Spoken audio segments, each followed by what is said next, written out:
ለመሰላችሁ ድንቁርና ሲጮህ አዋቂነት ዝም ይላል። አህያ ለነብር ሳር ሰማያዊ ቀለም እንዳለው ይነግረዋል። ነብርም አይ አይደለም አረንጓዴ ነው ይላል። ታዲያ እንዲህ እያለ በመሐከላቸው ያለው ክርክር እየሞቀ ሄደ። መግባባት አቃታቸውና እንዲሸመግላቸው የጫካው ንጉስ ወደ አንበሳ ይሄዳሉ።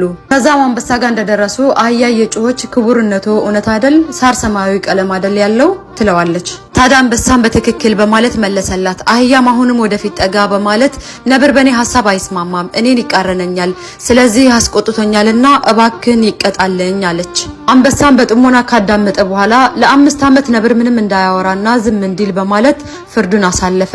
አህያም በፍርዱ ተደስቶ እየዘለለ ሳር ሰማያዊ ነው በማለት እየጮኸ ሄደ። ነብርም ፍርዱን ተቀብሎ ሲያበቃ ክቡርነቶ ሳር አረንጓዴ ሆኖ ሳለ ለምን ቀጣኝ አለ። አንበሳም እንደዚህ ሲል መለሰ፣ በእርግጥ ሳር አረንጓዴ ነው አለ። ነብርም ታዲያ ለምን ቀጣኝ አለው።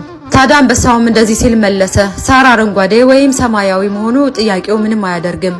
እኔ ይህንን ነገር የወሰንኩት እንደ አንተ አይነት ንቁና አስተዋይ ብልህ የሆነ በማይረባ ነገር ከአህያ ጋር የተከራከረ ጊዜውን እንዳያጠፋና ሌላ ጊዜ እንደዚህ አይነት ነገር ወደኔ እንዳይመጣብኝ ነው ሲል መለሰለት። በመቀጠልም እንዲህ አለው፣ ብዙ ሰዓት የሚጠፋው ከሞኝ ጋር በምታደርገው ክርክር ነው። ሞኝ እውነት ወይም ስለ እውነተኝነት ሳይሆን የሚጨነቀው ስለ ድልና ስለ እምነቱ ነው። ታዲያ የመጨረሻው የአንበሳው ንግግር ገራሚ ነበረች።